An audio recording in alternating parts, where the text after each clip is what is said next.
লঙ্কাটা একই ডিজাইন হয়েছে। দেখো পেছনে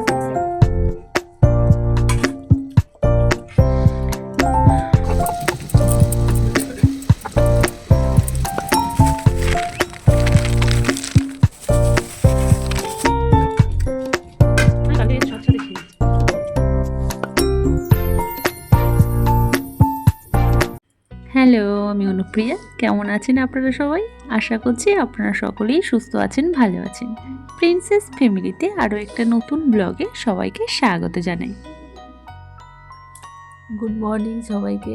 আজ একদম সকাল সকাল বিছানা থেকেই ব্লগটা শুরু করেছি। আপনারা আমার সাথে থাকুন আর পুরো ভিডিওটা দেখতে থাকুন। আশা করছি আপনাদের ভালো লাগবে। এই যে এখন বইপত্র নিয়ে বসে আছি, সেটা আবার বিছানায়, আর আমি রয়েছি কম্বলের মধ্যে। আসলে আমি একটু শীতকাতুরে, তাই শীতের দিনের শুরুটা আমার এইভাবেই হয়। শীতের দিনে কম্বলের আরাম ছেড়ে বেরিয়ে আসা এই সময়ের সবচেয়ে বড় চ্যালেঞ্জ। কিন্তু কি আর করা যাবে, গৃহস্থলীর কাজ থেকে শুরু করে সবই যে সকালেই শুরু হয়, না উঠেও তো উপায় নেই। তাই ছটপট করে উঠে পড়েছি আর বিছানাপত্রও গুছিয়ে নিয়েছি। এখন ঘড়িতে ওই 6:30 মতন বাজে। এই সময় সূর্য দেরিতে ওঠে এবং তার নরম সোনালি আলো কুয়াশা ভেদ করে প্রকৃতিতে ছড়িয়ে পড়ে, যা এক স্নিগ্ধতা সৃষ্টি করে। ঠান্ডার কারণে চারিপাশ শব্দ কিছুটা চাপা পড়ে, ফলে পরিবেশ থাকে শান্ত ও নীরব। সব মিলিয়ে শীতের সকালে পরিবেশ একদিকে যেমন মনোমুগ্ধ করে তোলে, তেমনই থাকে প্রকৃতির এক ভিন্ন রূপ, যেখানে উষ্ণ ও ঠান্ডা এক অপূর্ব মেলবন্ধন ঘটায়।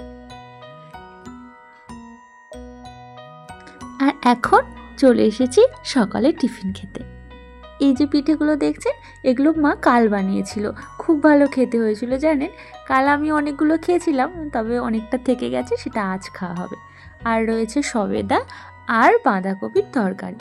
বাঁধাকপির তরকারিটা মুড়ি দিয়েই খাওয়া হবে। শীতকালে শীতের সবজির একটা আলাদাই স্বাদ থাকে, তাই না বলুন? ধোঁয়া উঠছে, লঙ্কাটা একই ডিজাইন হয়েছে।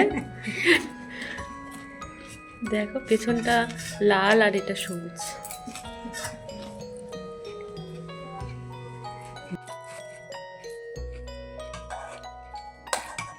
আর দিও না, পাওয়া গো বাবা ফোন করে দিল।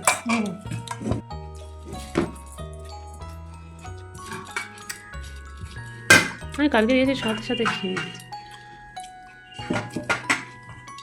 সেটা খেয়ে নিই, তারপরে খাবো।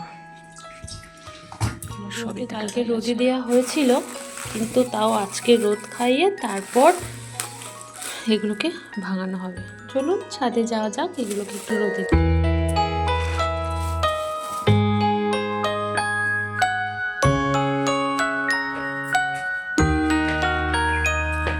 ভারতীয় রান্নায় যে এত কদর, তার একমাত্রই কারণ হলো মশলা।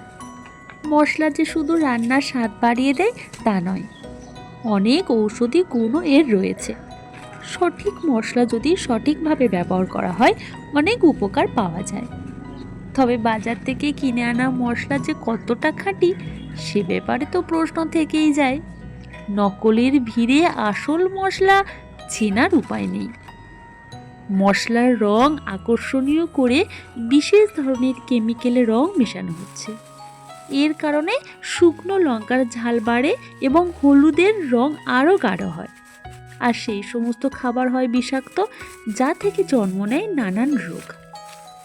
এসব কারণের জন্য আমাদের বাড়িতে বরাবরের জন্যই গোটা শুকনো লঙ্কা এবং গোটা হলুদ কিনে আনা হয়। তারপর সেগুলো ধুয়ে ভালো করে রোদে শুকিয়ে মেশিনে গুঁড়ো করে আনা হয়। বর্তমানে তো প্রায় সব কিছুতেই এই রকম ভেজাল মেশানো, তাই যতটা সম্ভব সাবধানে থাকা যায়, এই আর কি। হলুদ লঙ্কাগুলো রোদে দেওয়া হয়ে গিয়েছে, আর দেখুন ছাদের এক ধারে রয়েছে আমার শীতের অতিথিরা, শীতের ফুল গাছ। যতগুলোই গাছ এনেছিলাম সবগুলোই সুন্দর হয়েছে, একটাও মরে যায়নি জানেন, খুব সুন্দর হয়েছে। আর এখন চলে এসেছি রান্না করতে। আজ হাজবেন্ড অনেকগুলোই পুঁটি মাছ এনেছি, সেগুলোই মা আর আমি দুজন কাটতে কাটতেই অনেকটা সময় চলে গিয়েছে। হ্যাঁ, এখন সেই মাছগুলো ভাজা করছি। কচু দিয়ে মাছের ঝোল, মাছ সব ভাজা হয়ে গিয়েছে, আর এখন মাছের ঝোলটা বসানো শুরু করব। তাই তার জন্য আগে থেকে একটু মশলাটা করে নিয়েছি। আর এটা ছিল কচু, মানে কচুটাকে আগে তেলে একটু ভেজে নিয়ে তারপর মশলার মধ্যে দিয়ে দেব।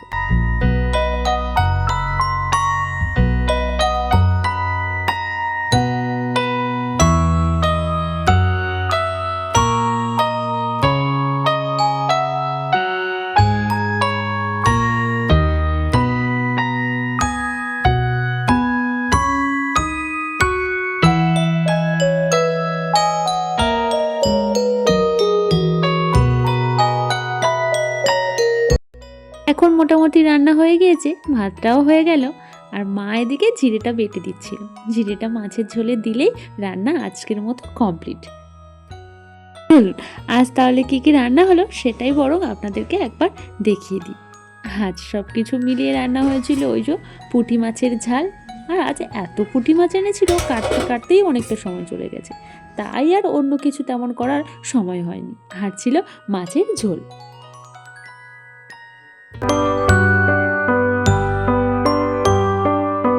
এখন বিকেলে হয়ে গিয়েছে, আর আমি কিছুটা সবজি কেটে নিয়েছি। হবে আজ একটা পাঁচমেশালি সবজির তরকারি। শীতের পাঁচমেশালি সবজি আর বড়ি দিয়ে একটা সুস্বাদু নিরামিষ পদ, যেখানে লাউ, আলু, শিম, পালং শাক, বিভিন্ন সবজি থাকে, যা পাঁচফোড়ন আর আদা জিরে দিয়ে কষিয়ে সেদ্ধ করে নিয়েই শেষে বড়ি ভেজে মিশিয়ে দিলেই তৈরি হয়ে যায় এই মজাদার তরকারি। ভাত, রুটি বা পরোটার সাথে দারুণ জমে। তবে আজ আমাদের ছিল রুটির সাথে এই পাঁচমিশালি তরকারি, আর সাথে ছিল নলের গুড়ের মগ। তুই কটা মা খাচ্ছ?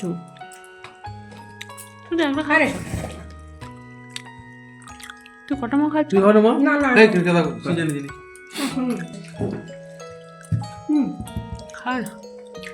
হ্যাঁ, রুটি নেবো না, আমার